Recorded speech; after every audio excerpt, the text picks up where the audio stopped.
Hey everybody, it's Bruce here with Traveling with Bruce. Welcome to my video today. Today's date is April the 17th, 2020, and I've got an update for you guys today about how cruise lines are handling this slowdown. One of the things that they're dealing with here, not only, of course, with the new CDC rules and the restrictions on paying passengers, not only canceling cruises and figuring out refunds and all that, future cruise credits, and on it goes. The other issue is these cruise lines all have been caught without warning. I mean, really, when we're talking about the last 90 days, that is light speed in the cruise business. They are dealing now with thousands and thousands of crew members on board their ships, and they have been asking themselves, these presidents of these cruise lines, the board of directors, all the senior management, they've been figuring out on a daily basis, what are we going to do with our crew members, because we don't know exactly how long this is going to last.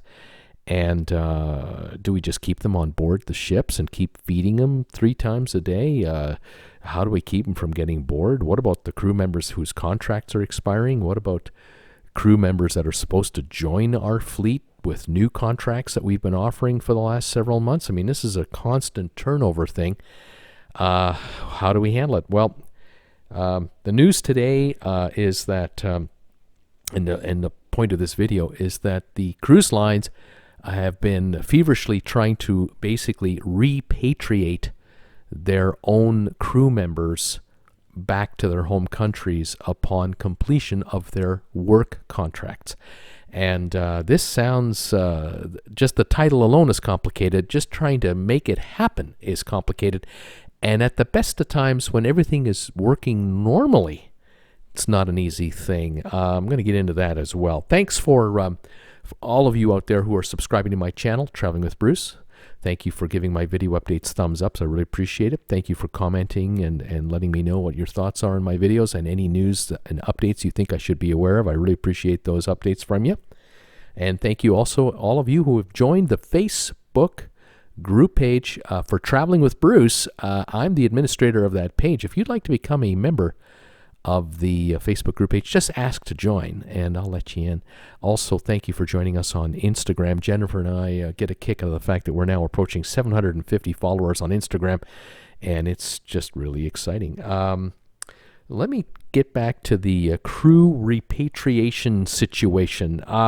Every cruise line in the world has a number, some have a few ships, some have many ships, but they all need crew. You need your captains and first officers and navigators, and then you need your engineers in the engine room. You got to have your technicians running the water systems and the air conditioning systems, and you got to have your staff in the kitchens, and then you got to have your room stewards and your bartenders and your waiters and waitresses, and it just goes on and on and on. You're talking about running a ship which has a hotel on it and a casino and an entertainment division, and you've got staff for everything. And cruise lines do not just hire crew members from the Philippines or just from Indonesia. They hire crew from around the world. It's not uncommon. If you get on a cruise ship, there'll be one day at sea, let's say a 7-day cruise, there'll be one day where you can go to the main showroom and listen to the captain talk about his ship and his crew, the first officers and the cruise director, and they'll proudly tell you there are 60 different countries represented just in our crew on board this ship that you're on right now. It might be 800, 900 crew members on this ship, or 1,000 crew, or in the case of Oasis of the Seas, Royal Caribbean Oasis class ship, up to 2,200 crew members.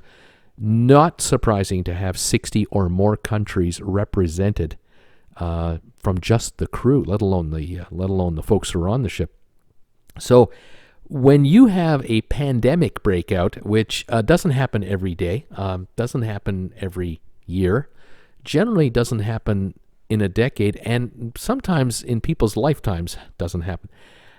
you've got a whole new set of circumstances you're going to have to deal with. And these cruise lines, I tip my cap to all of them. They are under unbearable pressure from a million different directions, all simultaneously, and they have to think 24/7, what are we going to do? And keep in mind, folks, we're talking about the management of cruise lines who are effectively and essentially practically working from home right now. They cannot congregate in huge numbers at head office and put their heads together and have board meetings with 35 people in a room that's designed to hold 20.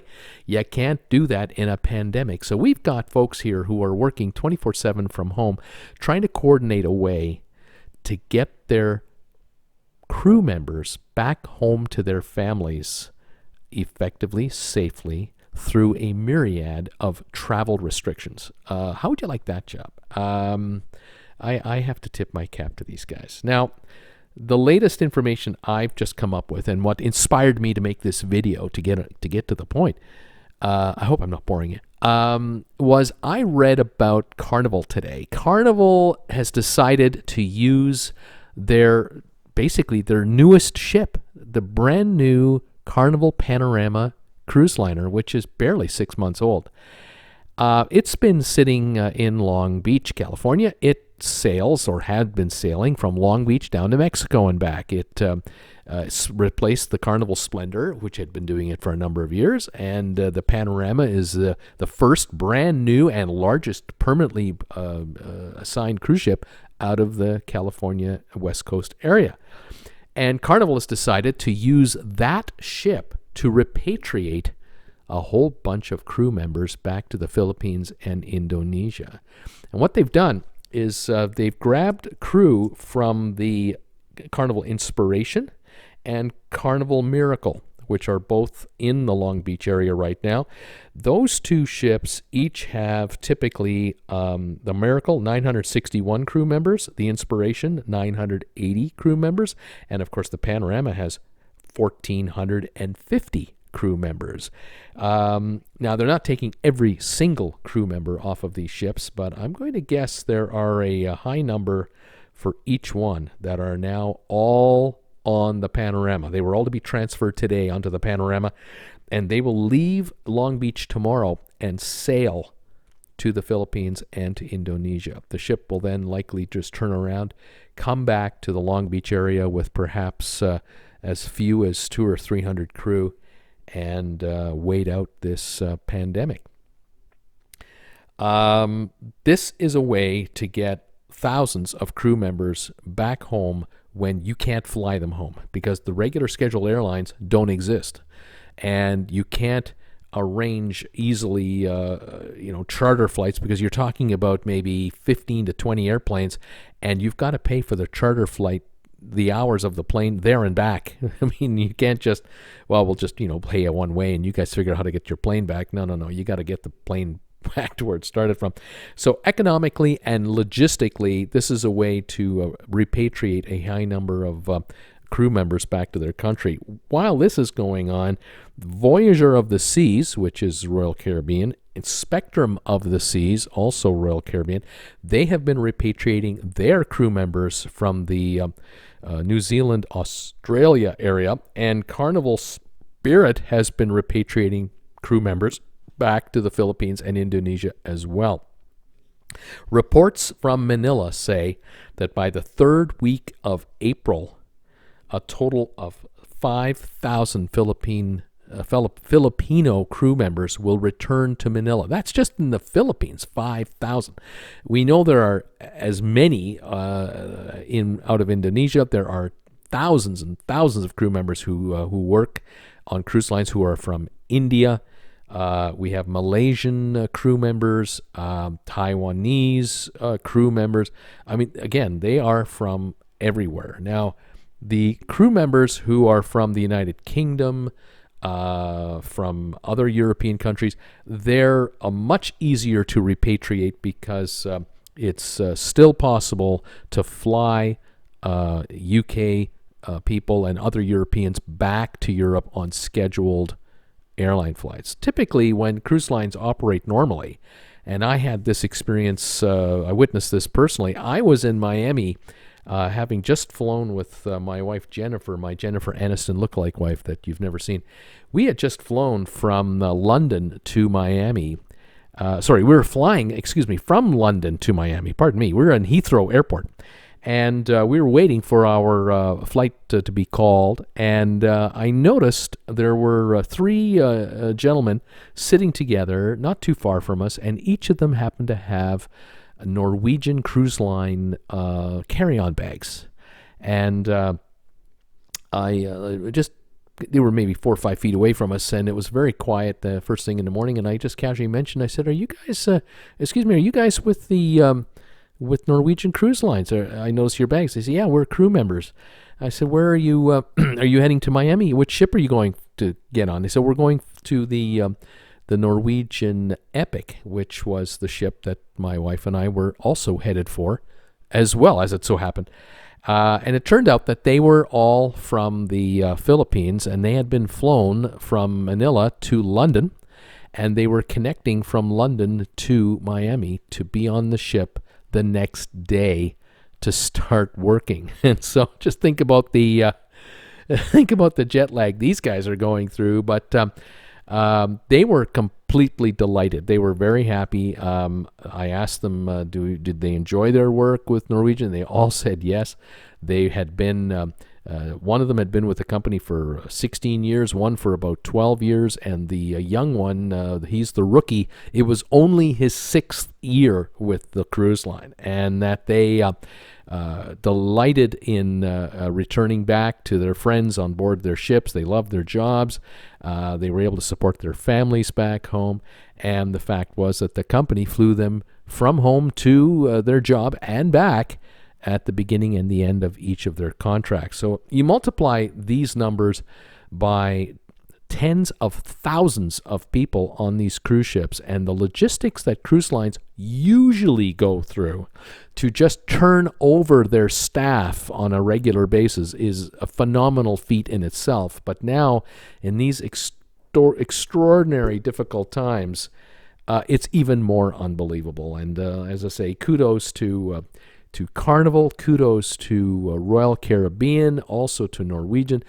All these cruise lines are trying to find ways to return their crew members home to their families because their contracts have naturally run out anyway, and or they are trying to buy out their contracts early and get them off these ships, because it looks like for several months there won't be any cruising, especially with cruise lines cutting back the number of cruise ships that are going to be in service. So this is a huge logistical feat that has to be worked out, and it's behind the scenes. It doesn't get any headlines. You're not going to see on CNN how fantastic the cruise lines are to repatriate their crew. All you're going to see on the main networks are Mrs. So-and-so got the virus when she got home from a cruise last week, and she's not feeling well. And that's the news we're getting. We're not getting the other side of it, and the so-called, what I like to refer to as the behind-the-scenes stuff that is going on, where crew members are being flown home, they're being sailed home, and these cruise lines are spending big money to get their people home in a real tough travel environment. So there you go. The Panorama leaves tomorrow, and will repatriate a whole bunch of crew members back to their families. Wives and children and family members are waiting for them.